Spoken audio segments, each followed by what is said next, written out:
Radio Libertaire, la voix de la Fédération anarchiste. Sans Dieu, sans maître et sans publicité. On nique Bolloré. Pour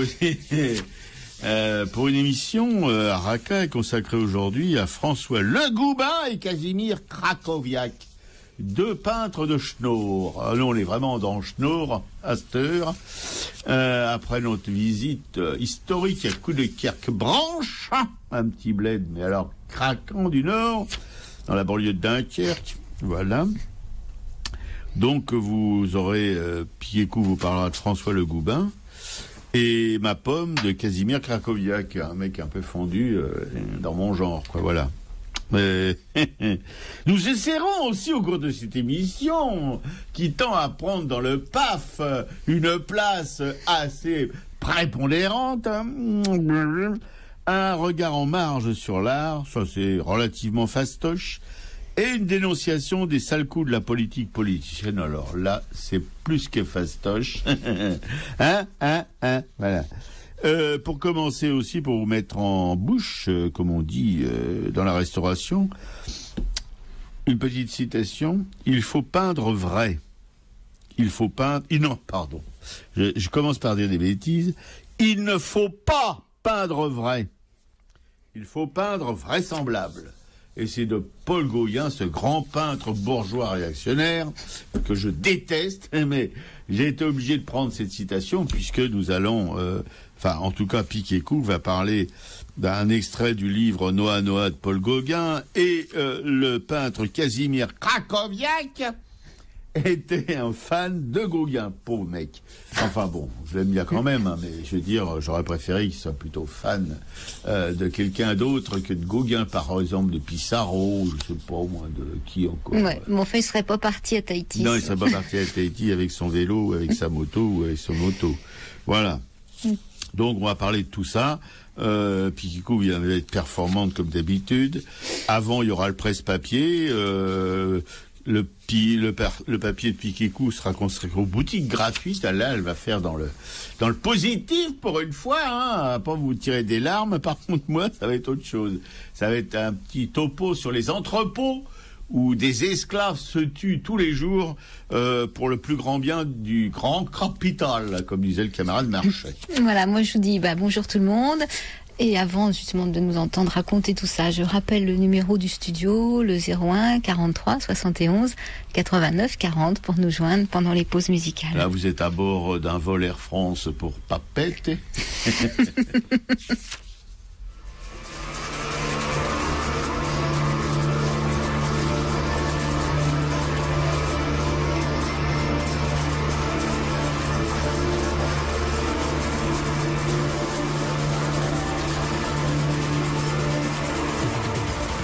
Ça me revient, tout ça, les mots, la rage de me dresser, de faire mon cri de chien blessé, et ma chanson pour les forçats qui ne sont pas venus me chercher. La Marie-Jeanne, elle a 20 ans, elle est pucelle, elle est sévère, elle veut pas rester à la terre. Il y a justement ce restaurant qui cherche un couple de gérants. Et il y a le vrai sang qui est d'accord, on fera équipe à la machine, 8 heures chacun et pas de temps mort, on fera jamais que 2 mois d'usine. 325 000 francs, 325 000 francs, 325 000 francs, 325 000 francs. Ça me revient, tout ça, qu'il ne pouvait pas y arriver, mais il voulait tellement le prouver, et ma chanson pour les forçats, où donc aurais-je pu la trouver? C'est con à manœuvrer une presse, c'est pas du boulot pour la tête. Suffit de refaire les 3 mêmes gestes. Tu lèves la grille, tu sors la pièce, tu baisses la grille et ça fait le reste. Et la machine fait ses petits tas de jouets de plastique pour les bambins. Faut juste faire attention aux mains, mais y a la grille qui est là pour ça. 325 000 francs, 325 000 francs, 325 000 francs, 325 000 francs. Ça me revient, tout ça, cette fameuse grille une fois sur 2. Le pressant il a foutu hors jeu. On sait que ça va plus vite comme ça, même que le patron il ferme les yeux. Puis il y a la tête qui barre en couille. La Marie-Jeanne, elle a 20 ans. Elle a des seins comme du pain blanc. Elle a des seins qui reviennent, qui roulent sous ton crâne blanc, sous ton crâne blanc. sa machine qui part en folie. 5 secondes pour garer tes doigts, pressant à débrancher la grille. Tant pis, tu continues comme ça. 325 000 francs, 325 000 francs, 325 000 francs, 325 000 francs. Ça me revient, tout ça, cet homme qui glisse comme on s'endort, la machine comme une bête qui mord, et cette détresse au bout du bras, ce chant de fou, ce cri de porc. Et la machine qui fait ses petits comme une damnée bête en gésine, et l'injecteuse qui crache le sang, et les joujoux pour les enfants, joujoux pour les enfants, 325 000 francs, machine qui crache le sang, 325 000 francs, 325 000 francs, 320...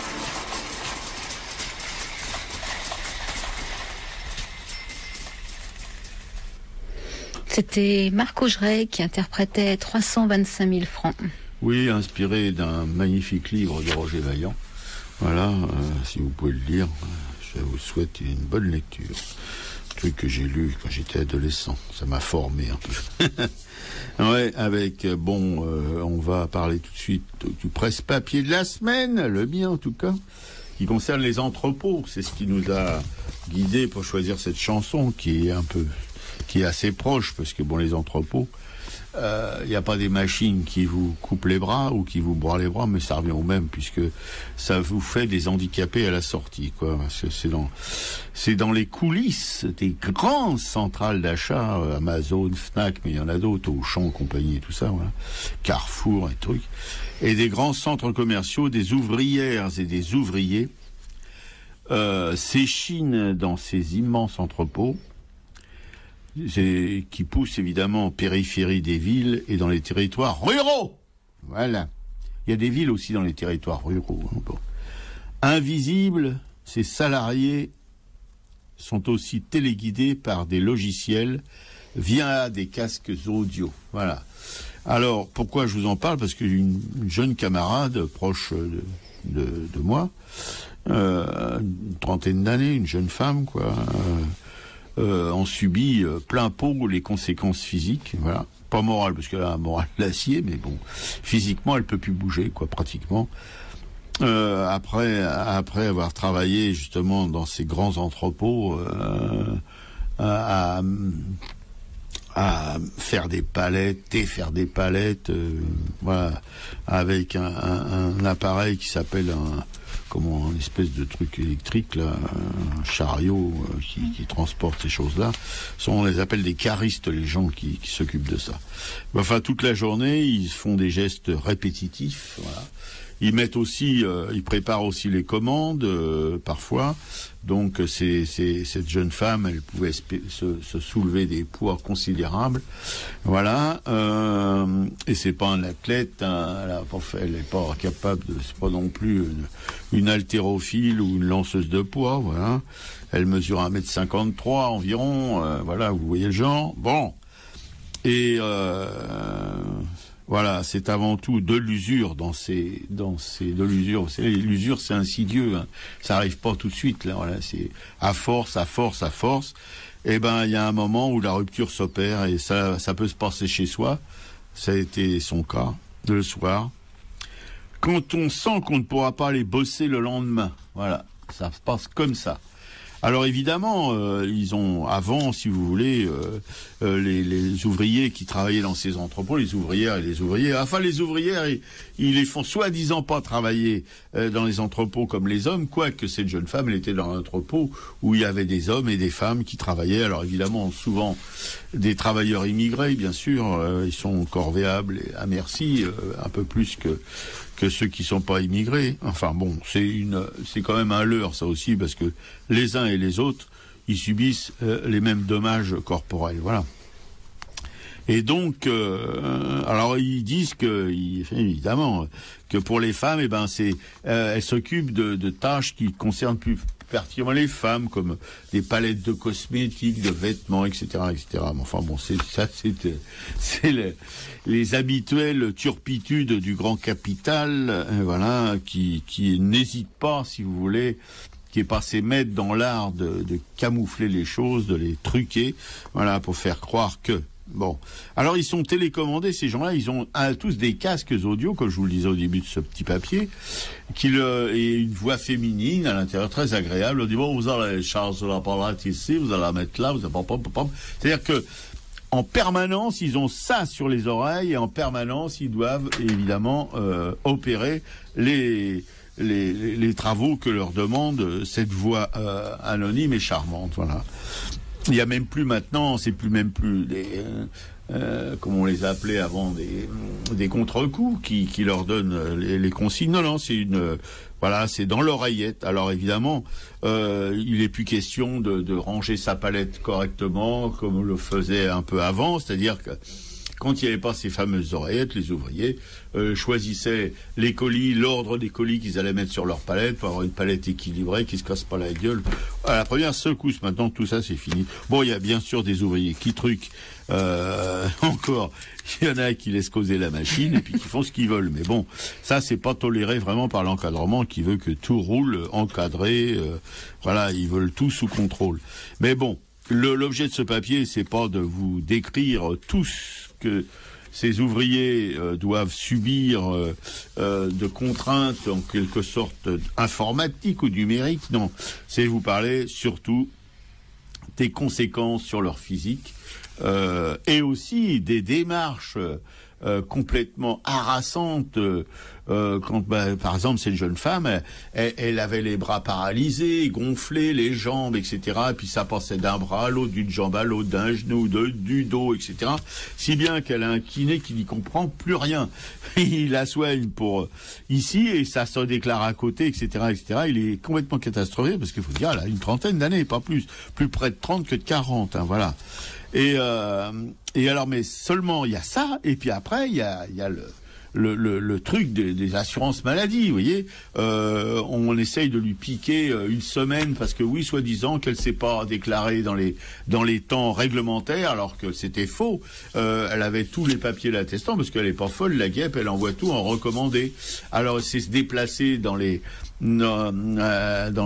organismes qui sont chargés évidemment de le faire parvenir leur jour de congé maladie, qui se renvoie d'un service à l'autre. Ben oui, madame, c'est parti justement hier, vous allez le recevoir. Une semaine après, il y a toujours rien qui arrive. Et ça peut durer 1 mois, 2 mois comme ça. C'est-à-dire que ces gens-là qui sont complètement déglingués physiquement, il faut aussi qu'ils courent après le pognon parce qu'il y a le loyer à payer, il y a la nourriture à acheter, etc., etc. Et ça, il faut avoir de l'argent, mais l'argent vous ne l'avez pas parce que l'administration ne suit pas. Alors, sont des accidents de parcours, mais ça ressemble plutôt à quelque chose d'organisé, si vous voulez, pour que la thune sorte le moins possible des caisses de la Sécu et des choses comme ça. Voilà.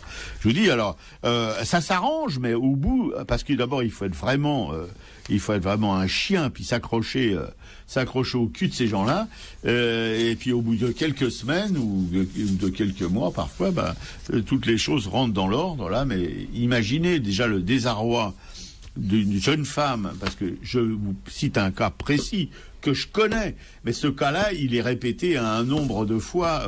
Vous voyez, il y a même pas de statistiques là-dessus pratiquement, parce que bon, ça serait trop à charge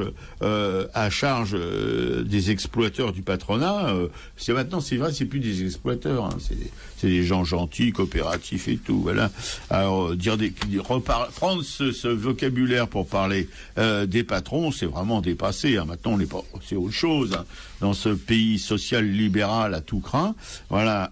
Bon.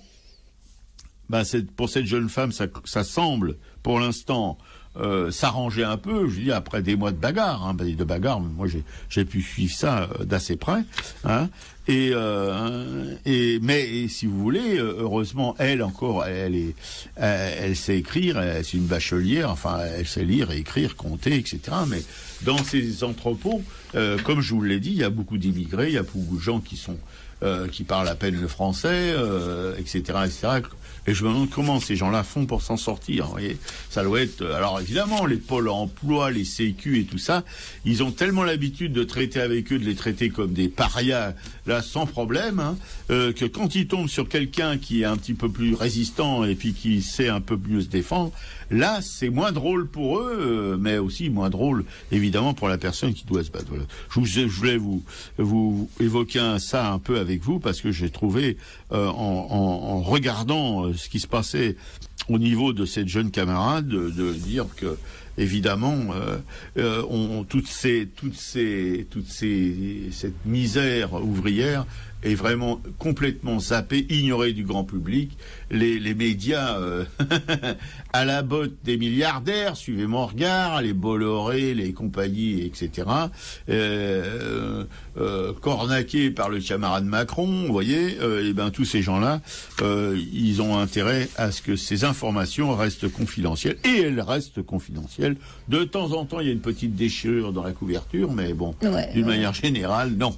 Encore là, c'est pareil, c'est un article qui était sur le site Terrain de lutte, qui était paru aussi avant dans la revue Z.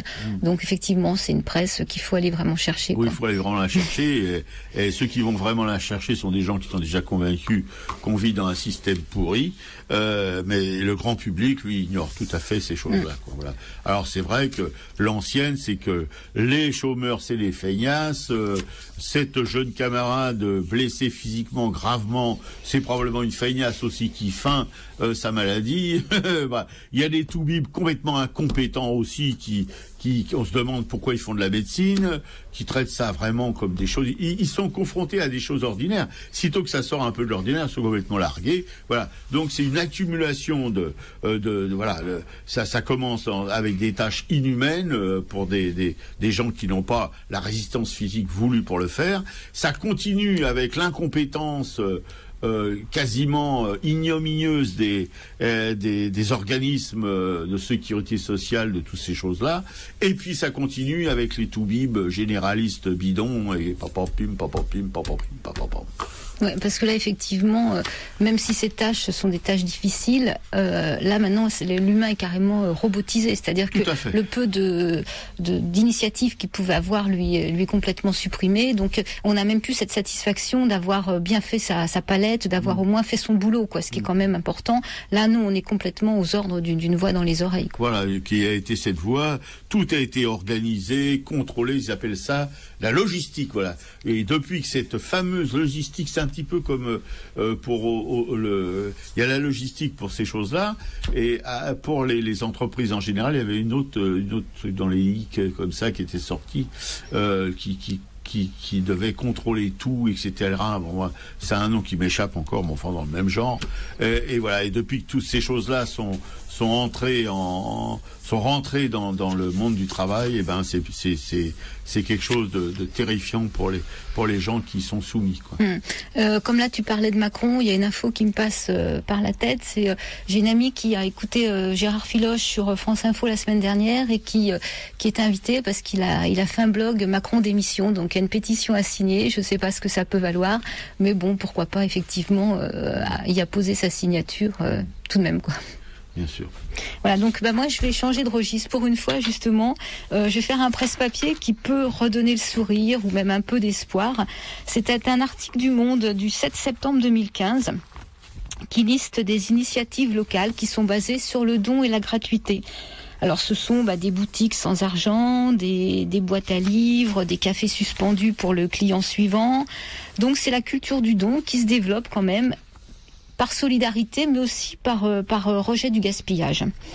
Alors voilà, on est là sur chaque rayonnage dans cette boutique. Il y a de la vaisselle, du petit électroménager, des jouets pour enfants. Il y a une grosse étiquette qui indique le prix, 0 €. Voilà. Pourtant, cela ne rate jamais. Les nouveaux clients posent la question, comme si leur cerveau ne pouvait intégrer l'information. Et ça, c'est combien ? C'est gratuit, doit répondre Deborah Finchkand. Toute la journée, c'est gratuit et ça déroute. Donc c'était au début de l'été, c'est la boutique sans argent qui a ouvert avenue Daumesnil à Paris. Donc chacun peut y venir et prendre ce qui lui fait envie. Donc pas la peine de justifier quoi que ce soit, comme quoi on est chômeur. on dépose un objet, on peut déposer un objet, on peut en prendre, c'est comme on le veut, quoi.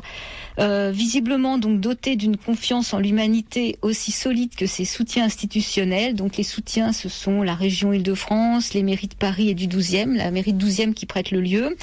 L'ancienne chargée de communication dans l'associatif n'a observé aucune razzia depuis l'inauguration de cette boutique. On peut également boire un café ou un thé, c'est à prix libre. Et cette boutique se situe dans l'ancienne gare de Reuilly, 181 avenue Daumesnil. Elle est donc ouverte du lundi au samedi, de 14 à 18h. Je pense qu'elle était également présente aussi place de la République dimanche dernier pour la manifestation donc d'Alternativa. Ensuite à Mulhouse, voilà, c'est à Mulhouse dans le Haut-Rhin en 2010 que s'était créé le premier magasin qui s'appelait Magasin pour rien, donc un magasin associatif. Et Paris et Rennes donc ont emboîté le pas. J'avais déjà parlé aussi des cafés suspendus, une idée qui était venue d'Italie. Donc un jour, voilà, l'œil est attiré par une énigmatique ardoise accrochée au mur d'un bistrot, 3 cafés suspendus. Et là, le serveur explique que ce système est tout récent en France. Vous payez votre café donc le double de son prix et vous offrez ainsi au client suivant, vous en offrez un au client suivant qui n'a pas forcément les moyens. Après les cafés, des commerçants solidaires un peu partout en France se sont mis à suspendre. Alors, ça peut être des baguettes, ça peut être des repas et même des coupes de cheveux. Voilà. Pourtant, c'est compliqué pour les gens d'accepter quelque chose de gratuit. Le processus d'échange est bien plus ancré dans les mœurs. Témoigne Madeleine Da Silva. Alors Madeleine Da Silva est conseillère municipale dans la commune des Lilas. J'ai vu qu'elle était également active dans l'association qui essayait de faire vivre la maternité des Lilas aux Lilas. Et depuis 1 an, elle œuvre pour faire des Lilas, donc cette commune de Seine-Saint-Denis dont elle est conseillère municipale, la première ville suspendue. 7 commerces ont déjà joué le jeu, au moins un temps. Donc on ne peut plus faire l'impasse sur cette économie circulaire, l'attente est trop forte. Tout le monde achète désormais des vêtements de seconde main, ce n'est plus réservé aux pauvres, ce n'est plus plouc. C'est celui qui achète plein pot qui l'est, et il se passera la même chose avec la gratuité. Étape suivante en cette rentrée, c'est l'installation d'une boîte à dons dans un parc public. Donc on imagine une sorte de grosse cabine téléphonique en matériaux recyclés, il y a des petites étagères, il y a des patères qui accueillent tout ce qui encombre nos appartements. Et libre à chacun de se servir ou d'apporter quelque chose. Donc à Nantes, Roubaix, Lyon, Besançon, Le Havre, Lyon ont déjà adopté ce concept inventé en 2011 dans les quartiers branchés berlinois. En version plus modeste, il y a des boîtes à livres aussi qui sont installées par des particuliers. Il y a des associations de quartier comme Circule Livre ou des libraires comme De Sites qui ont popularisé ce principe depuis quelques années. À Montreuil, nous, on a Booklib qui a envahi à peu près tous les espaces publics et pas mal de boutiques et qui permet donc de pouvoir lire à satiété. Et à savoir même que dans notre nouveau cinéma Méliès, 1500 livres sont en accès libre au premier étage. Donc voilà, café, boîte, armoire et désormais marché, c'est l'effet boule de neige, des zones de gratuité qu'on peut appeler aussi gratiféria, des vides-greniers du tout gratuits, tout ça apparaît. Là, c'est apparu aussi à Sarlat-la-Carnéda début juillet. Donc ce qu'on peut remarquer aussi, c'est que toutes ces boîtes à dons ne sont pas vidées d'un bloc. Tous les fruits et légumes qui sont cultivés en commun dans les interstices urbains sont pas non plus volés. L'essor du don vient aussi donc d'une perte de confiance à l'égard des solidarités verticales venant de l'État. Ça, c'est une sociologue qui le dit. Les nouvelles formes de dons permettent d'éviter le contre-don, qui est décrit par Marcel Mauss et Pierre Bourdieu. Donner est une forme de nomination, puisqu'on prend l'ascendant sur une personne redevable.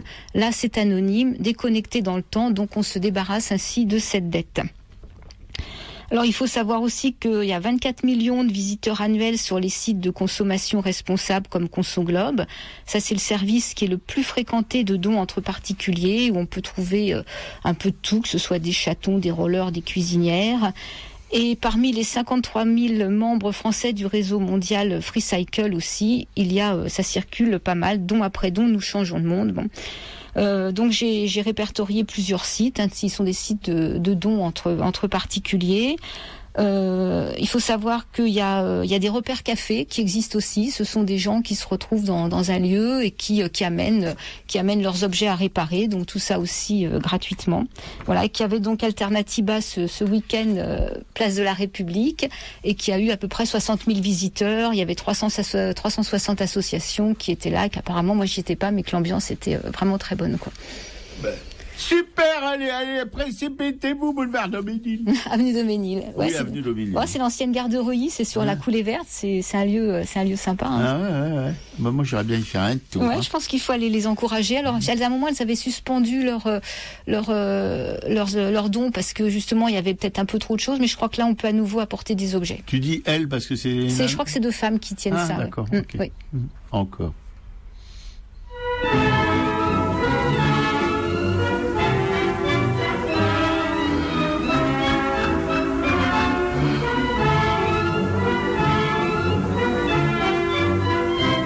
Ceux qui ont du pognon et des valeurs, des villas et des bagnoles, sont jamais tranquilles, ont toujours peur des impôts de la cambriole. Je n'ai pas la folie des grandeurs, chacun sa philosophie. Pourquoi chercher au loin le bonheur? Pourquoi compliquer la vie? Sans un, je suis toujours sans un. Sans le sou, je m'éveille le matin, et le soir, je n'ai pas un rotin. Tous les fauchés, pour moi, sont des frangins. J'ai vu le jour chez les purotins. Sans un, toujours sans un. Je loge à l'hôtel des courants d'air, j'ai ni loyer ni concierge. L'été, quand je veux prendre des bonnes mers, je fais ma trompette près des berges. J'ai pas de valet de pied, j'ai pas de larbin, j'ai pas même un compte en banque. Mais comme ici-bas, je suis né malin, je m'arrange pour que rien ne me manque. Sans un, je suis comme les rupins. Au bois de Boulogne tous les matins, je fais mon tour comme les gandins. Tous les Calais sont mes cousins germains, et je fais partie du gratin. Sans un, toujours sans un. On dit que la femme est un joujou qui n'aime que la toilette, qu'on a ses baisers pour un bijou et que son amour s'achète. Ma maîtresse à moi méprise l'or, et quand elle s'abandonne, elle m'offre son cœur et puis son corps, son amour, elle me le donne. Sans un, chez nous c'est au béguin, et quand dans mes bras je la tiens, ces baisers ne me coûtent rien. On est fauché, mais elle trouve ça très bien. L'amour c'est l'or des purotins. Sans un, on est heureux sans un.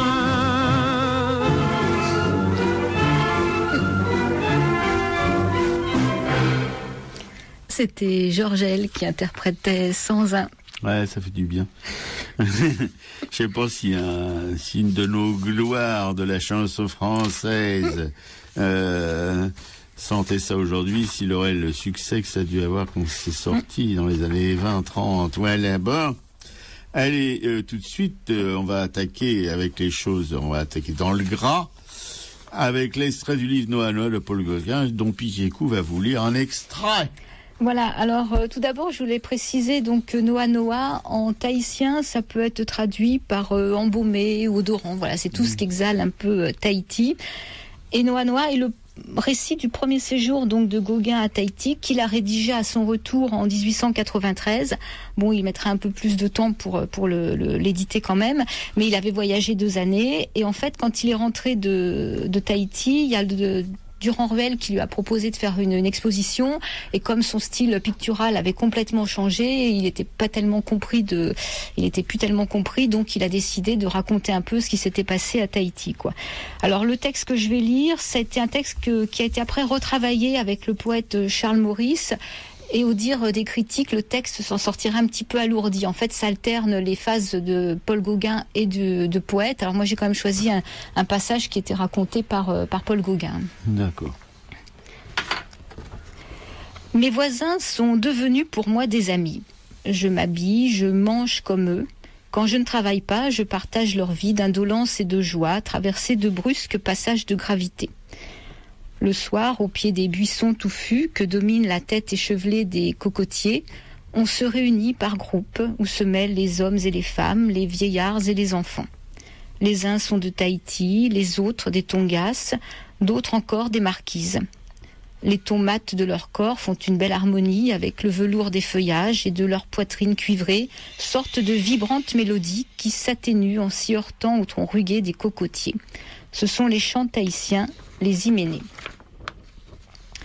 Une femme commence, sa voix s'élève comme un vol d'oiseau, et de la première note atteint aux cimes de la gamme, puis par de fortes modulations s'abaisse et remonte et définitivement plane, tandis qu'autour de celle-ci, les voix des autres femmes à leur tour s'envolent, pour ainsi dire, et la suivent et l'accompagnent fidèlement.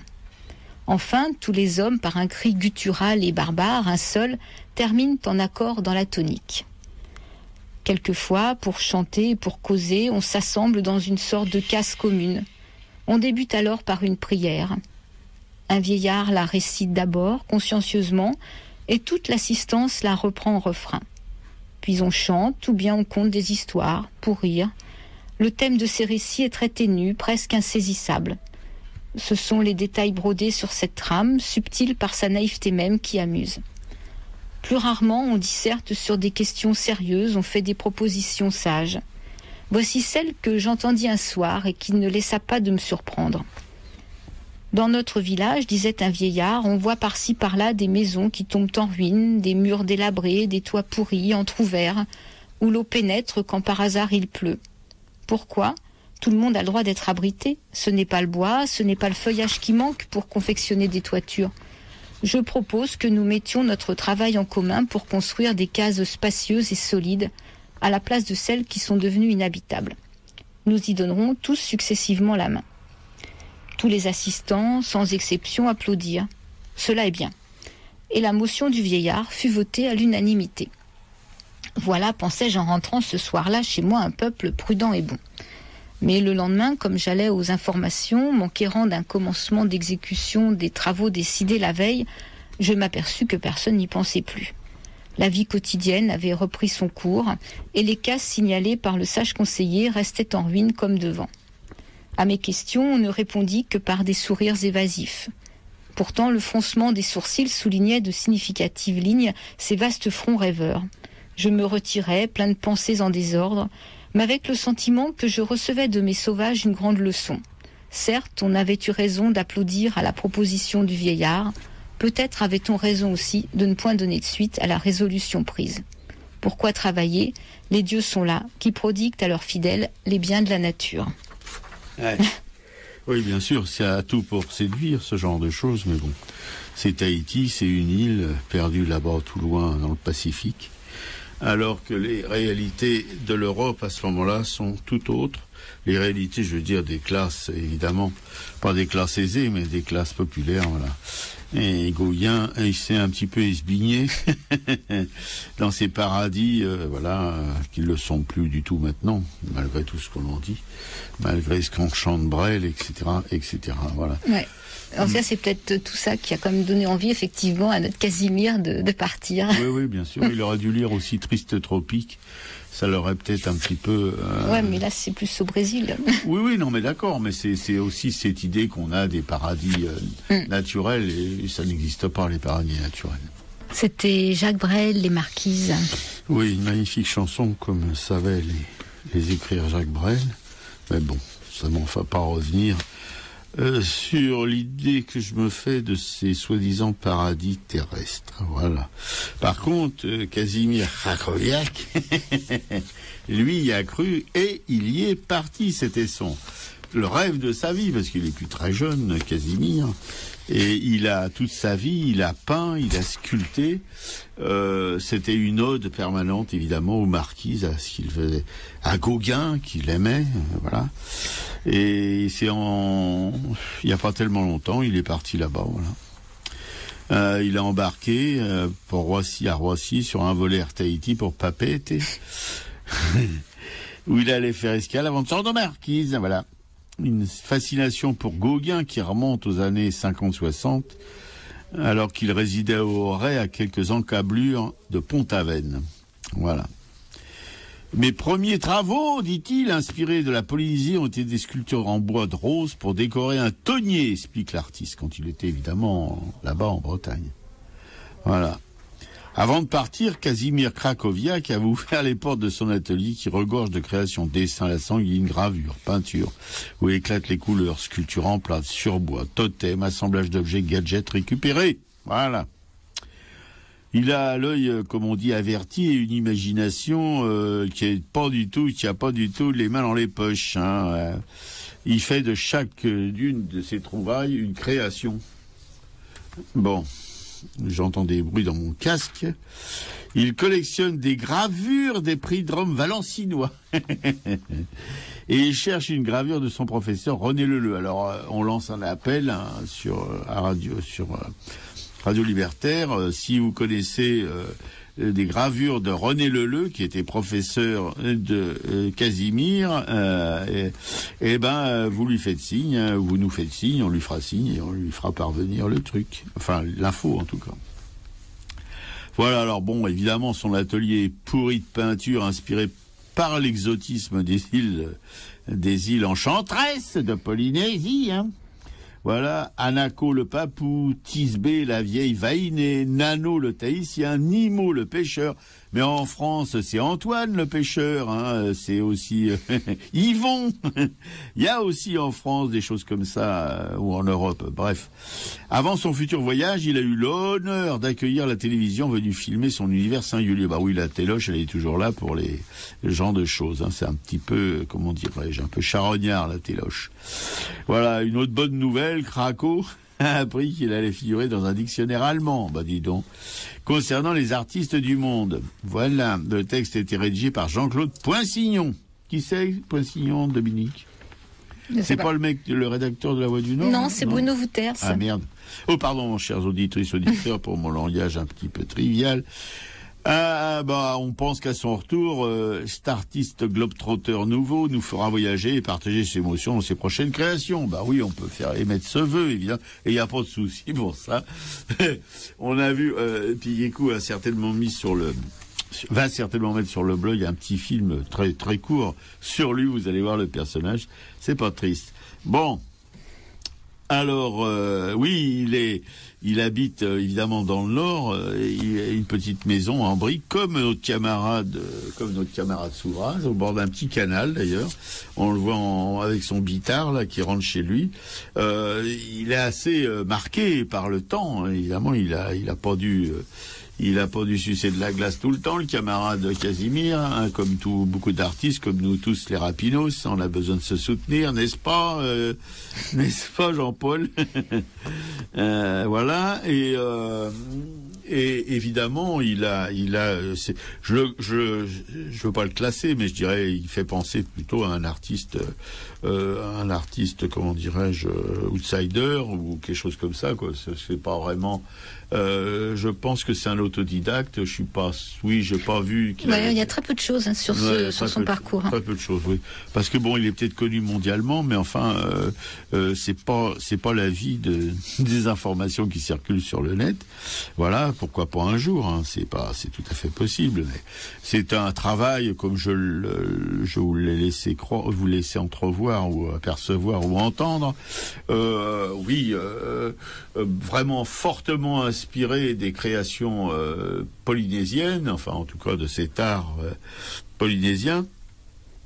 Mais c'est de la couleur, c'est des formes, etc., mais les totems, tout ça, c'est un petit peu, de mon point de vue, un petit peu fastoche.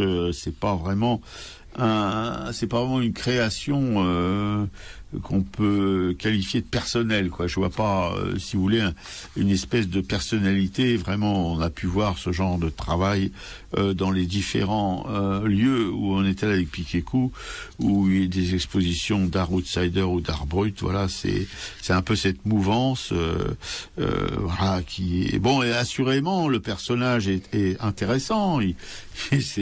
On entre dans un univers très personnel, mais oui, enfin, c'est un petit peu comme, je veux dire, je veux pas être méchant du tout, hein, je respecte tout à fait ce personnage, je respecte tout à fait son travail.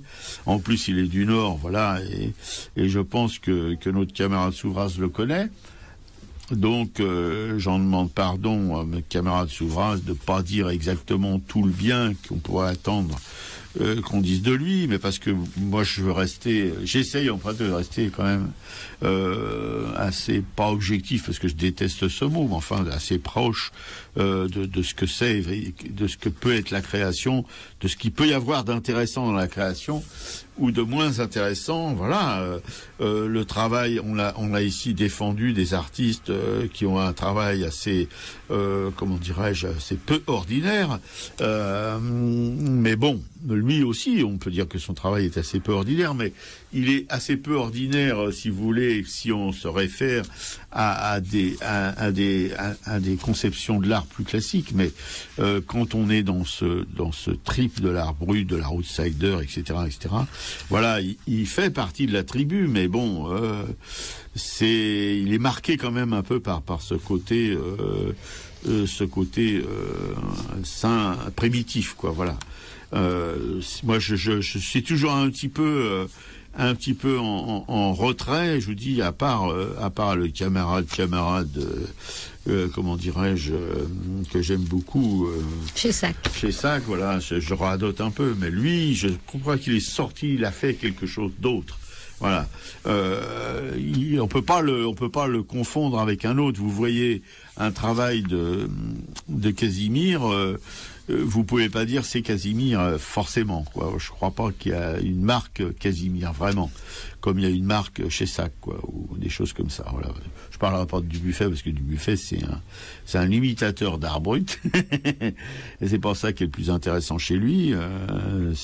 Voilà, quand il sort un petit peu de ce copier-coller de l'art brut, il devient intéressant, mais quand il s'y assimile trop, c'est quand même un petit peu moins excitant. Voilà. Tout ça pour dire que je suis pas un fanatique ou un convaincu, si vous voulez, de cet art à l'écart de l'art. Il y a une espèce d'engouement actuellement, et c'est ça qui est un peu suspect, même de la part de l'art contemporain, une récupération de tous ces artistes bruts. Vous voyez, c'est un peu pitoyable d'ailleurs, mais bon, parce que ça veut dire qu'ils ont pas grand-chose à proposer, donc ils phagocytent, si vous voulez, cette mouvance qui est plutôt bon.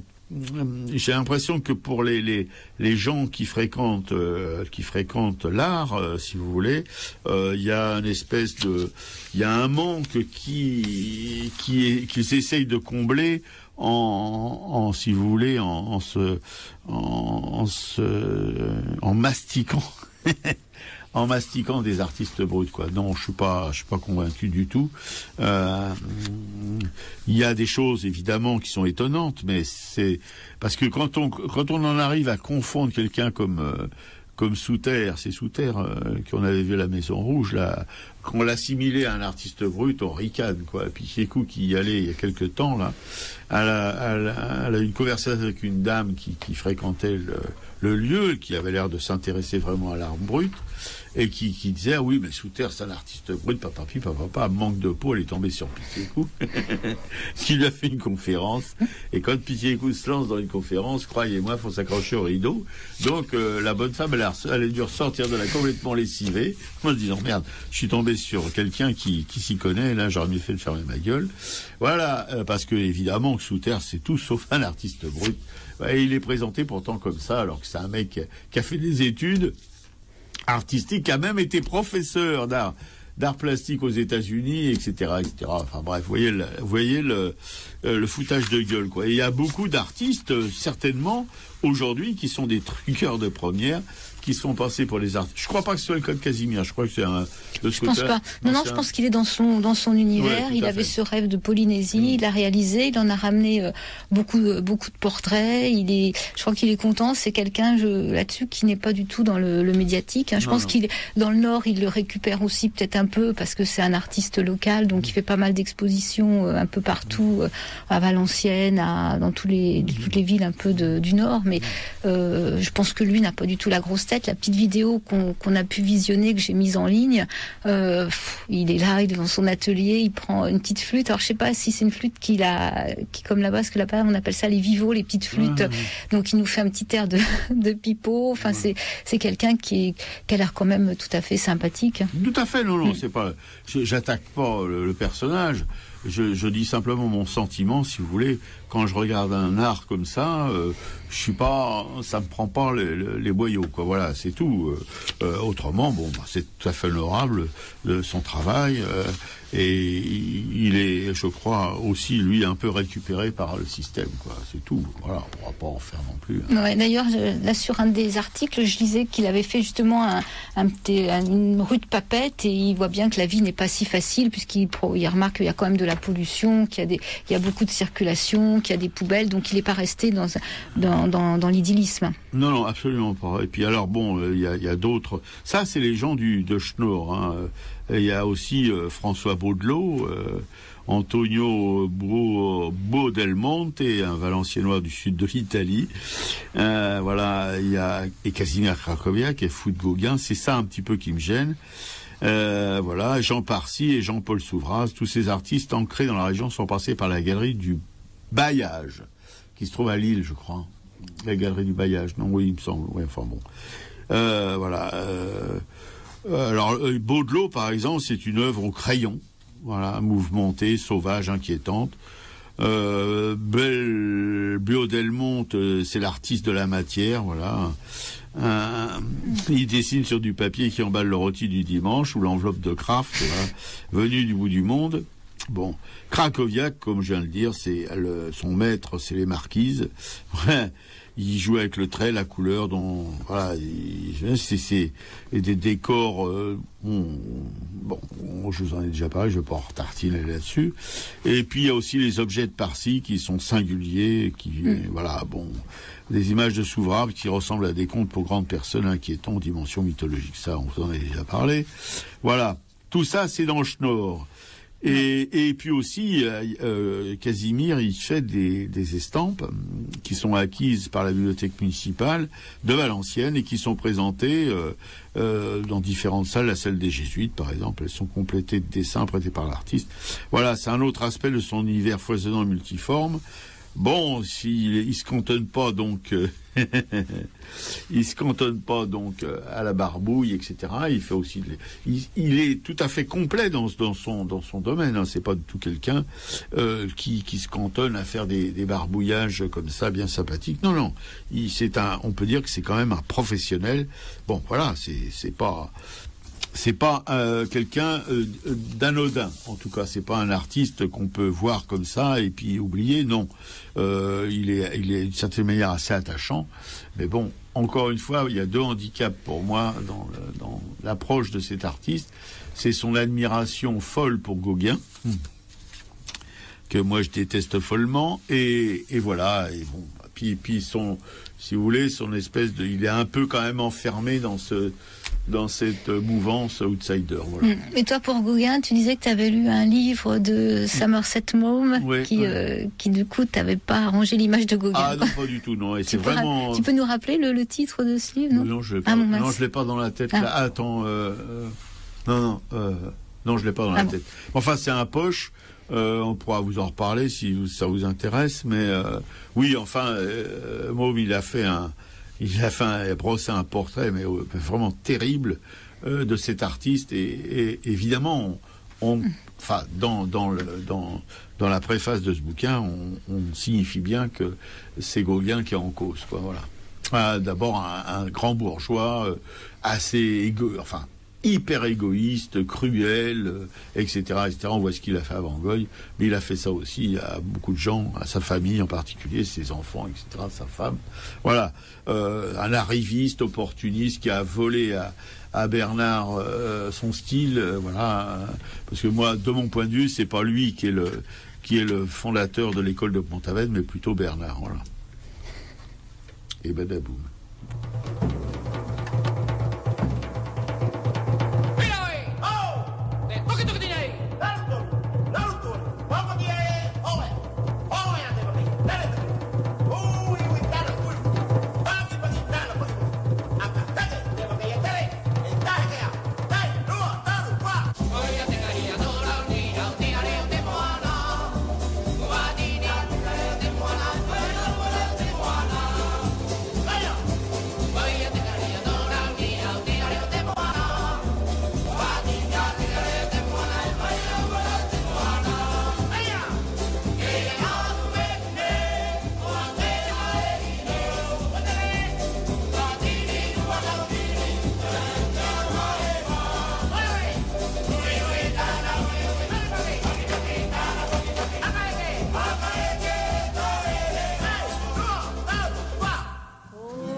C'était The Pacific March, alors par un groupe qui s'appelle The Kia Orana Singers. Sur Radio Libertaire, la voix de la Fédération anarchiste, excusez le bruit sur la table, j'ai jeté mes écouteurs comme ça, voilà, un rage. Non, je plaisante. Ouais. Arakaï, c'est l'émission Arakaï, ben oui, je répète, c'est Radio Libertaire, la voix sans Dieu sans aide. Il y a un âge où ça répète, ça répète, ça répète. Et dans publicité de la Fédération anarchiste, émission Arakaï, où on parle de deux artistes, François Le Goubin et Casimir Cracru, comme c'est étonnant sur Arakaï, voilà. On a fait le principal presque, non, parce que maintenant il y a notre camarade Piquet-Cou qui commençait à jouer les indignés, qui va vous causer d'un artiste qu'on aime bien tous les deux d'ailleurs, qui est assez curieux, François Le Goubin. Ouais, alors effectivement, il n'est pas du Nord, hein, François Le Goubin, Robert, comme tu l'avais un peu annoncé en début d'émission. Ouais. Mais là, en fait, c'est surtout qu'on poursuit, sans trop de complexe, l'exploitation de la liste des bons plans de Jean-Paul Souvraz. Donc là, c'est avec François Le Goubin. Lui, c'est un artiste qui vit non loin de Massa, dans les Pyrénées ariégeoises, à 1000 mètres d'altitude. Il vit sans eau, sans électricité. C'est un choix qu'il a fait depuis 10 ans. Voilà, c'est pour ça qu'on l'aime bien. Voilà, il est né à Paris, le 26 juin 1968, donc il est encore jeune. Il est rentré à l'ENSAG dans le 6e arrondissement, donc en 1985, et il en est reparti 2 ans après pour se consacrer à la peinture en autodidacte. Sa première exposition a lieu en 1988 à la galerie Pleine Marge chez Claude Roffa. Et il a depuis participé à plusieurs autres expositions à Paris, à Lille, à Strasbourg, à Genève, à Bruxelles. Et la toute dernière était à la galerie Licence 4 à Mâcon en 2013. Voilà, pour laquelle apparemment il n'est même pas descendu de sa montagne pour le vernissage. Ouais, une galerie d'ailleurs dont on reparlera probablement. Voilà, d'ailleurs c'est pour ça que là je vais remercier quand même François Grand qui tient cette galerie et qui soutient François Le Goubin. C'est lui qui nous a envoyé un petit peu de doc parce qu'effectivement il n'y a pas grand chose sinon qui circule sur François Le Goubin. Donc merci à François Grand de nous avoir scanné quelques documents. Donc François Le Goubin travaille beaucoup sur papier, du papier de soie par exemple, dont la fragilité colle à la peau de ses personnages. Alors c'est un papier qu'il froisse ou qu'il déchire, qu'il peut teinter de couleurs légères, ça peut être du mauve, du vert prairie, du bleu outre-mer, voire du turquoise, mais surtout en fait des couleurs sombres. Et ces personnages où ces visages sont inquiétés ou inquiétants et laissent peu de place au fond sur lequel en fait ils dessinent parfois des formes géométriques. C'est-à-dire qu'effectivement les personnages prennent souvent tout l'espace. Il fait des séries qui sont plus monochromes parce que sur les verts, effectivement, moi j'ai pu voir qu'une seule série avec un fond un peu bleu turquoise. Sinon, ce que j'ai pu surtout regarder, ce sont des séries plus monochromes avec des mises en scène, donc des silhouettes qui sont plutôt blanches ou grises, des corps qui sont assez fins par rapport à la taille de la tête. Et c'est un trait des fois qui peut me faire penser un peu à Louis Souter dans le profil du personnage justement, sauf qu'on retrouve pas le gros trait noir de Louis Souter. Alors il a fait aussi des œuvres sur papier, il a travaillé sur du craft goudronné où il a mis du pastel fusain et de la gouache. Il travaille aussi sur des fonds de cartes anciennes. J'ai l'impression que ces formats sont pas des très grands formats, c'est dans les 50-60 voire plus petits. Là, c'est quelques commentaires de peintres contemporains. Donc là, c'est Jacques Dille. Alors Jacques Dille est un peintre collagiste dont nous avait aussi parlé Jean-Paul Souvraz. Alors voilà ce que Jacques Dille dit de François Le Goubin. C'est le plus grand artiste de son temps. Le Goubin, c'est un monde à part. Il nous parle en direct de son âme, sans intermédiaire dans le creux de la nôtre. Sa technique est au service de l'instinct, de la beauté sombre de la lumière qu'il jette en éclats brûlants. Le Goubin sauve notre époque. Il pose ses bosses sur notre platitude. Alors voilà ce que dit par contre François Le Goubin de son propre travail. Je peins, je cherche à m'étonner, les masses informelles m'inspirent par papier, une respiration est à trouver, une unité où les silences sont bavards. Mes tribus ne sont pas inquiètes, elles sont concentrées, charmées de proposer leur face plein de traces. Leur caractère détrempé en a ras le seau de la violence, les rats morts sont cachés dans les boîtes, dansent aussi, ils réfléchissent au poids du flocon de neige quand les discours se tarissent, un peu défoncés à la térébenthine, ils survivent, chaussés goudron sur une terre de liberté. Souvent en pleine contradiction, ils négocient les accidents à venir. Il faut conclure à la lumière du jour avant la nuit. Parce que j'imagine qu'il travaille que effectivement à la lumière du jour, vu qu'il n'a pas l'électricité. Alors voici ce que dit aussi Vincent Egerix. Il cloue sur son chevalet un grand rectangle de papier goudronné qu'il peint avec de l'essence de térébenthine et qu'il travaille ensuite à l'opinel, faisant ressortir des entrailles de ses pins et de cette terre un peuple d'anges et de gnomes porteurs de messages insistants. Il habite une grange près d'une source, il peint chaque jour tout le temps que la lumière lui donne. Je l'avais cru mort, mais il est bien vivant. Son nom est François Le Goubin.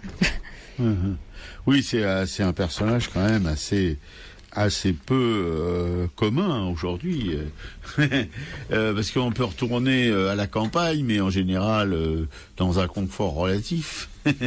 Est-ce que lui, il a choisi vraiment l'extrême, hein, c'est presque une ascèse, quoi, quand même, d'ailleurs, on sent dans son travail, c'est un travail, une ascèse, quoi. C'est pas un travail, il n'y a pas d'exubérance, il n'y a pas de couleur, il n'y a pas de message.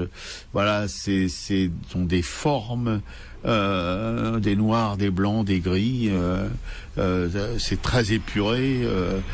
Ça donc oui, voilà. C'est, si vous voulez, je crois que les conditions de sa vie font un peu les conditions de son œuvre, quoi. Quand on vit comme ça dans la montagne, à 1000 mètres d'altitude dans l'Ariège, je connais un peu les montagnes ariégeoises. Près d'une source, ça c'est pas mal. L'eau c'est vital, et puis en même temps ça chante, ça fait de la musique. Quand on n'a pas d'électricité, on peut rien, on peut pas écouter la radio, on peut pas avoir ses disques, etc. Ben on a le chant du ruisseau, c'est quand même quelque chose. Ouais. Quoi. Puis éventuellement on peut pêcher quelques trucs. Non, puis s'il y est depuis 10 ans, c'est que c'est pas rigolo, quoi. C'est pas simplement passer ses vacances, tout à fait. Voilà, s'expatrier pour les vacances histoire d'eux. C'est vraiment un vrai choix. Un vrai choix, un style de vie complètement léger, quoi. Complètement à la marge. Et puis alors, je vous dis pas, à 1000 mètres d'altitude l'hiver dans l'Ariège, voilà, c'est 6 mois de neige, quoi, ou quelque chose comme ça, enfin, approximativement. Moi, je connaissais une petite vallée ariégeoise là où ils avaient, mais c'était la vallée, hein, mais enfin, c'était pas à 1000 mètres d'altitude. Il y avait des montagnes autour, mais ils voyaient pas le soleil pendant 6 mois, quoi, parce que le soleil était trop bas et la vallée était dans l'ombre pendant 6 mois. Alors, quand on est, je suppose qu'il doit se chauffer avec une cheminée ou quelque chose comme ça, voilà, et puis se nourrir, et puis etc. Où il va chercher son alimentation, voilà, dans un coin paumé comme ça. Non, vraiment, c'est quelque chose d'assez, je voudrais pas dire extraordinaire, mais je le dis quand même. Voilà, et qui peut nous permettre de mieux comprendre son travail, qui est quand même une résultante de ses conditions de vie, je crois, quand même. Ouais, et puis un beau travail, quoi. Oui, enfin, un travail de là à dire, comme un de ses contempteurs là, que c'est l'artiste du siècle. Comme ça, c'est toujours les critiques, on sait bien. Oui. Voilà, c'est pas vraiment ce que je ressens. Je ressens que c'est une belle expérience artistique, de vie aussi. Voilà, les deux sont vraiment intimement liés. C'est une fusion de la vie et de l'art. Voilà, le résultat je pense, de son travail découle.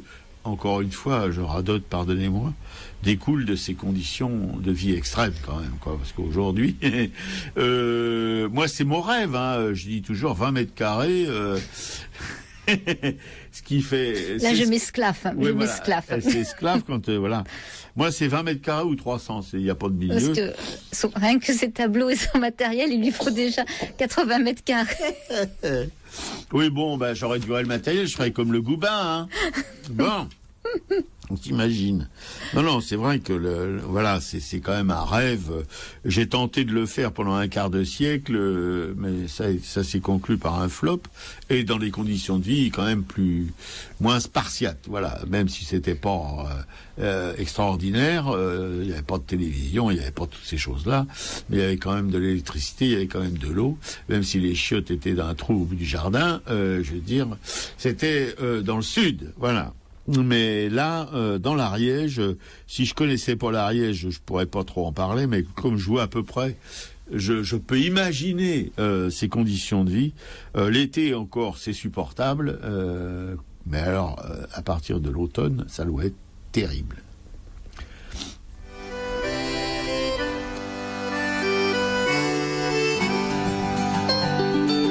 Combien de jours usés, jetés à la poubelle, combien de nuits brûlées dans le triste et le gris, avant de perdre mon nom, de me faire couper les ailes, j'ai repris le chemin qui ramène au pays. C'est la fin de la plaine, le bout de l'autoroute. Tu t'enfonces au milieu d'une gorge fermée, et c'est l'ombre et le froid, l'arbre qui s'arc-boute avant que s'ouvre la vallée. Village à pas bouger, accroché à la pente, avec sa petite école et les maisons de bois, les balcons tout fleuris, la chapelle patiente, et dessus le grand soleil qui réchauffe les toits. Entre les granges à foin suis monté la ruelle. Y a-t-il quelqu'un par là qui se souvient de moi? La Fernand qui s'arrête, Henri qui m'interpelle. Alors comme ça, te revoilà. C'est loin des villes et loin du tout. c'est la montagne, et c'est chez nous, c'est difficile, et l'on s'en fout. Les glaciers sont en haut, et ça depuis toujours, et les torrents qui grondent, les pics et les rochers, et les gens sont pareils à tout ce qui les entoure, durs et prêts à se battre, aussi bien qu'à chanter. Suis allé saluer belle vieille voisine, toujours aussi vaillante, à peine plus courbée, à croire que dans la pénombre de leur cuisine, le temps coule, mais qu'à moitié. Avec l'été dernier sont venus quelques touristes, qu'ont regardé partout, qu'ont pris quelques photos. À la première neige, la femme du garagiste a suivi son amour, un maçon de Porto. Les vieux ont soupiré dans leur ancien langage, ont haussé les épaules, encore une qui s'en va. Mais il en faut bien plus pour faire perdre courage aux quelques fous qui restent là. C'est loin des villes et loin de tout, c'est la montagne et c'est chez nous, c'est difficile et l'on s'en fout. J'ai retrouvé Willy au café sur la place, bien content d'avoir passé encore un hiver. Ça n'est guère pour mon âge, la tempête et la glace. N'en parlons plus, Germaine, apporte un autre verre. La Norbert et Marianne, Pierre derrière sa moustache, et François et Michel qui raclent ses souliers. Et comment vont les champs, et comment vont les vaches, et les jardins, et les chantiers. Contre la fenêtre est venue se poser la nuit noire, et l'on parlait encore de chamois, de braconne, quand Marianne a sorti du fond de notre mémoire une chanson que j'avais oubliée depuis 30 automnes. Alors je me suis dit que la vie était belle, j'avais retrouvé mes ailes, j'avais retrouvé mon nom. Sous la lune immobile, suis remonté la ruelle, avec plein de lumière dans mon front. C'est loin des villes et loin de tout, c'est la montagne et c'est chez nous, c'est difficile et l'on s'en fout. C'est loin des villes et loin de tout, c'est la montagne et c'est chez nous, c'est difficile et l'on s'en fout. C'était Michel Buller, c'est la montagne. Et vous écoutez toujours, je suppose, si vous m'entendez, Radio Libertaire, la voix de la Fédération anarchiste, sans Dieu, sans maître et sans publicité. Ça, c'est pour Bolloré. Je l'ai dans le pif. Et puis, c'est l'émission à Raqqa qui se termine, qui était consacrée aujourd'hui à deux artistes, dont un qui n'est pas du Nord, qui est de Paris, mais Paris c'est dans le Nord par rapport à Marseille, et l'autre à Casimir Krakowiak, lui qui est vraiment dans le Valenciennois, voilà, Casimir Krakowiak, avec un nom polonais comme ça, il va avoir un père ou un grand-père mineur dans le Nord, parce qu'on sait que le Nord a recueilli ou accueilli, si on peut dire ça comme ça, beaucoup de gens d'Europe de l'Est, de Polonais particulièrement, et aussi de l'Afrique du Nord, d'Algériens, etc., qui sont allés dans les mines de charbon. Voilà. Et tout de suite, on va passer à notre petite rubrique Les espoirs à ne pas manquer, dont on va vous parler tout de suite Kikékou. Ouais. Juste avant, je voulais quand même préciser quelque chose parce que j'ai programmé Michel Buller et j'espère que vous aimez Michel Buller parce que j'ai acheté récemment justement sur son site pour 50 €, on peut avoir l'intégrale de ses chansons, c'est-à-dire qu'il y a 19 albums, je crois, et 210 ou 220 chansons. Donc voilà, j'ai de quoi piocher. Michel Buller, c'est quand même fabuleux. Donc je pense que régulièrement il y aura du Michel Buller. Oui, vous allez vous en mâcher pendant un moment. Hein. Mais si parmi vous il y a des amateurs, effectivement, il suffit d'aller sur son site. Donc on passe commande et c'est très facile. Il suffit d'envoyer un mail et en fait on paye que quand on a reçu en plus son CD. Voilà, un gars qui a une grande confiance dans l'humanité, contrairement à moi. Bon, allez, les expos. Voilà. Donc dans les expos à pas manquer. Donc il y a l'atelier au Lilas. Donc l'atelier au Lilas, c'est l'atelier au Lilas pour la typographie et l'estampe, c'est au 15 rue de Romainville. Donc là, il y a une grande exposition qui s'appelle Encre. Donc qui commence c'est vernissage le 9 octobre, donc c'est du mercredi au samedi de 15h à 20h, le dimanche de 11h à 20h. Voilà, donc il y a une cinquantaine d'exposants. Oui, vous savez, c'est les mêmes gens que l'estampe populaire, quoi. Voilà, ils ont un atelier au Lilas où vous pouvez aller, si vous habitez dans le coin, vous pouvez aller vous inscrire sur une association. Il y a tout le matos pour la gravure, pour l'impression, etc., etc. Ouais. Voilà. Ouais. Ah, c'est un lieu qu'on avait visité quand Juliette était encore sur Paris. Ouais, c'est sympa comme tout de les voir travailler là. Ouais. Il y avait cette jeune femme turque qui était en train de travailler. Là, elle expose. Oui, elle expose. Ouais. Ouais. Alors sinon, dans les expos, ça on n'y est pas encore allé. Donc il y a cette galerie licence 4 à Mâcon là. Donc nous c'est un lieu qu'on espère pouvoir découvrir un jour. Si on descend, on s'y arrêtera. Et donc donc l'adresse de cette galerie, c'est rue du Four. C'est rue du Four à Mâcon. Ouais. Et en ce moment, il y a une exposition sur un artiste japonais qui s'appelle Yasumitsu Ikoma. Oui, c'est intéressant. Et là, encore vous parlez de notre camarade de Coude de Kerkbranche, mais a exposé aussi là-bas. Jean-Paul Souvraz a exposé à Mâcon. Ouais, il y a comme la galerie de Limoges aussi, c'est pareil, où ces gens-là exposent, ces artistes exposent aussi. Vous voyez, il y a quelques galeries en province quand même qu'il faut suivre. Et dans le Nord aussi, évidemment, voilà. Il n'y a pas qu'à Paris qu'il y a des galeries. Il y en a évidemment à Paris et qui sont très intéressantes, où ces artistes peuvent exposer aussi. Mais il y en a en province et sans ces galeries de province, évidemment, la vie artistique française serait un peu moins intéressante. Ouais, alors j'ai vérifié, c'est 42 rue Joseph Dufour à Mâcon, à la galerie licence 4. Voilà.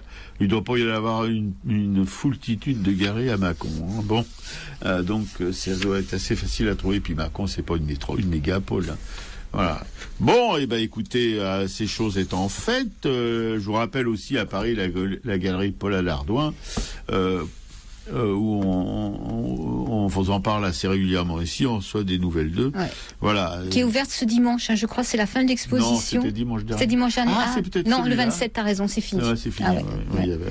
Voilà, mais elle est toujours ouverte. Hein, il y a toujours des pièces intéressantes à voir. Et puis vous pouvez être accueilli par une jeune femme qui est très très très très accueillante justement et qui peut vous déniaiser. Enfin attention, hein, artistiquement bien sûr. Là il y a un de nos auditeurs qui me parlait effectivement dans les lieux gratuits qui peuvent être quand même intéressants. Ce sont les mairies d'arrondissement et les centres culturels. Donc on va essayer de garder ça dans un coin de notre tête et puis de se tenir au courant. Oui, où il y a les expos. Où il y a des expos qu'on peut visiter évidemment gratuitement. Mais comme dans les galeries d'ailleurs, parce que l'avantage des galeries, c'est que souvent elles proposent des artistes contemporains. Mais attention, quand je dis contemporain, ça ne veut pas dire des artistes de la mouvance dite contemporaine. Hein. Il y en a aussi, mais des artistes qui vivent aujourd'hui, qui sont pas morts. Ils présentent aussi des morts, mais bon, je veux dire, elles sont parfois beaucoup plus intéressantes que la visite d'un musée comme Orsay ou comme le Louvre. Vous voyez, parce que bon là, c'est surtout branché sur le passé.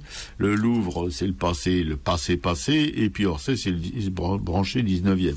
Tandis que les galeries, c'est plus actuel quand même. Voilà.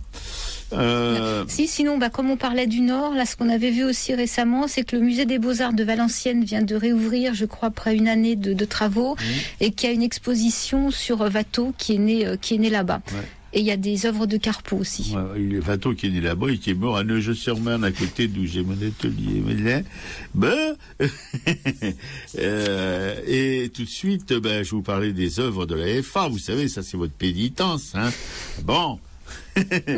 Tout d'abord, les éditions du Monde Libertaire, mais voilà, donc je n'ai pas pu extraire de nouveaux livres de leur catalogue, et comme j'ai dû vous présenter le catalogue dans son intégralité à plusieurs fois, et je suis en panne de nouveautés, donc je me suis dit, je suis tombé sur un recueil extraordinaire, c'est 12 récits prolétariens, vous voyez, c'est les éditions Plein Champ.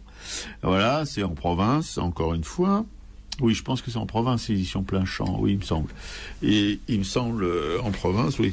Enfin bon, bref, ces 12 récits prolétariens ont été écrits par un prolétaire, justement, et ont été publiés au cours des années 20.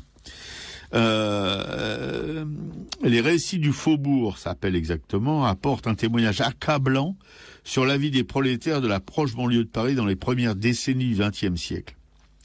Depuis les années 1900-1910, années de jeunesse de Lucien Bourgeois, l'écrivain, jusqu'au milieu et à la fin des années 20, où apparaissent de nouveaux problèmes liés au travail et au logement, et où s'affirme l'influence du Parti communiste dans le monde ouvrier. Voilà. C'est vraiment une description. Il y a plusieurs histoires, donc 12 récits, vous voyez, qui sont assez difficiles. Je pense que c'est très actuel, que vous ne plongerez pas forcément dans le passé, mais que vous pouvez réactualiser tout ça dans le monde d'aujourd'hui. Voilà. Ça coûte, évidemment, c'est un peu cher, c'est 16 €. Voilà, mais c'est une petite maison d'édition, il faut les encourager. Et il y a un autre bouquin qui s'appelle Ascension aussi, et qui coûte la moitié, mais qui est aussi écrit par ce Lucien Bourgeois qui était offsetiste, enfin non, il était photograveur, et puis ses yeux ont subi une panne d'électricité, et donc c'est Henri Poulaille qui l'a aidé à retrouver du boulot dans un bureau, etc. Je crois à la sécurité sociale qui n'existait pas encore, mais quelque chose qui lui ressemblait. Voilà, c'est ça, Lucien Bourgeois. Voilà, pour 12 récits prolétariens qui s'appellent aussi les récits du faubourg. Voilà. Et puis le Monde libertaire, évidemment. L'hebdo de la Fédération anarchiste qui paraît maintenant mensuellement. Le prochain numéro sera le premier mensuel et qui sera un peu plus étoffé évidemment que lorsqu'il était hebdomadaire. Et puis son presque alter ego, le hors-série. Voilà, alors ces publications, vous pouvez vous y abonner à la librairie Publico. Et vous pouvez aussi, si vous êtes en veine de thunes, leur en laisser un peu, quoi. Voilà, ils sont toujours preneurs, évidemment, parce que c'est sur nos frêles épaules que tout ça peut se faire. Et on n'est pas vraiment des gens très argentés comme vous pouvez l'imaginer. Voilà. Et puis aussi, écoutez la librairie Publico, vous pouvez vous abonner à ces 2 publications. Il y a d'autres aussi où il y a une foultitude de bouquins, de CD, de DVD, etc., etc. La librairie Publico qui a aussi besoin de vous, bien sûr. C'est un espace, car c'est un espace militant, accessible toute l'année, où vous pouvez avoir des conférences, des spectacles, des paroles d'auteurs, etc., etc., des films. En général, ça se passe en fin de semaine, le vendredi, le samedi soir. Voilà. Vous pouvez vous ramener avec une petite bouteille ou un casse-croûte pour partager. Voilà, s'il y a des gens dans la soirée qui ont soif ou qui ont faim, ça se fait en famille. Voilà. Alors vous pouvez aussi vous adresser un chèque à la librairie du Monde Libertaire, 145 rue Amelot, 75011 Paris. Voilà, en espèces, en CB, directement à la librairie, ou sur notre site, librairie-publico.com. Voilà, c'est quand même assez simple. Là, vous avez notre camarade permanent, qu'ici on aime beaucoup, qui s'appelle Laurent, qui peut, évidemment, il a son petit bureau à droite en entrant, vous voyez, et si vous avez des questions sur un bouquin, sur un disque, sur un DVD, voilà, vous pouvez toujours lui poser la question, ou si vous voulez avoir un petit peu un aperçu de ce que c'est que la Fédération anarchiste, que ce que sont les anarchistes aujourd'hui. Voilà, ça peut vous rassurer. Et puis Radio Libertaire, que vous écoutez là, à la minute en ce moment, tout de suite, hein, la radio de la Fédération anarchiste. Eh bien, la même chose, même punition, même motif. La radio a aussi besoin de votre soutien, d'abord en l'écoutant, évidemment, comme vous le faites en ce moment, et puis aussi a besoin de thunes pour pouvoir continuer à émettre dans des conditions optimales pour vous, quoi, bien sûr. Hein, c'est tout à fait... Une radio, c'est fait pour vous, voilà. Donc, vous pouvez évidemment adresser tout ça à la librairie Publico. Vous allez voir Laurent, vous dire, c'est pour soutenir la radio. Et vous pouvez avoir une carte d'auditeur de Nativo, c'est-à-dire que vous donnez ce que vous voulez, au minimum peut-être de 5 €. Ça, c'est moi qui l'invente, mais bon, c'est Donativo, c'est vrai. Avant, il y avait un prix 20 €, mais là, maintenant, c'est si vous avez l'argent pour payer, vous payez.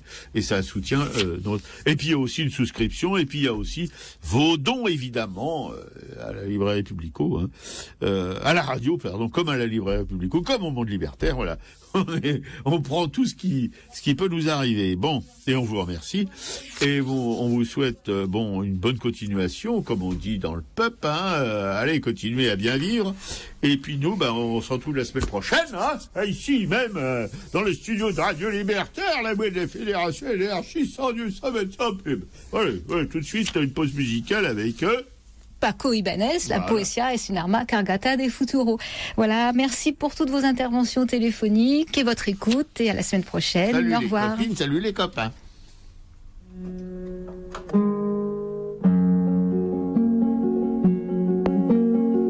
Cuando ya nada se espera personalmente saltante, más se palpita y se sigue más acá de la conciencia. Fieramente existiendo, ciegamente afirmando, como un pulso que golpea las tinieblas, que golpea las tinieblas. Cuando se miran de frente los vertiginosos ojos claros de la muerte, se dicen las verdades, las bárbaras, terribles, amorosas crueldades, amorosas crueldades. Poesía para el pobre, poesía necesaria como el pan de cada día, como el aire que exigimos 13 veces por minuto para ser y en tanto somos, dar un sí que glorifica. Porque vivimos a golpes, porque apenas si nos dejan decir que somos quien somos. Nuestros cantares no pueden ser sin pecado un adorno. Estamos tocando el fondo, estamos tocando el fondo. Maldigo la poesía concebida como un lujo cultural por los neutrales, que lavándose las manos se desentienden y evaden. Maldigo la poesía de quien no toma partido, partido hasta mancharse. Hago mía las faltas, siento en mí a cuantos sufren y canto respirando. Cante, canto y cantando más allá de mis penas personales. Me ensancho, me ensancho. Quiero daros vida, provocar nuevos actos, y calculo por eso con técnica que puedo. Me siento un ingeniero del verso y un obrero que trabaja con otros a España en sus aceros. No es una poesía gota a gota pensada, no es un bello producto, no es un fruto perfecto. Es lo más necesario, lo que no tiene nombre, son gritos en el cielo y en la tierra son actos. Porque vivimos a golpes, porque apenas si nos dejan decir que somos quien somos. Nuestros cantares no pueden ser sin pecado un adorno. Estamos tocando el fondo, estamos tocando el fondo.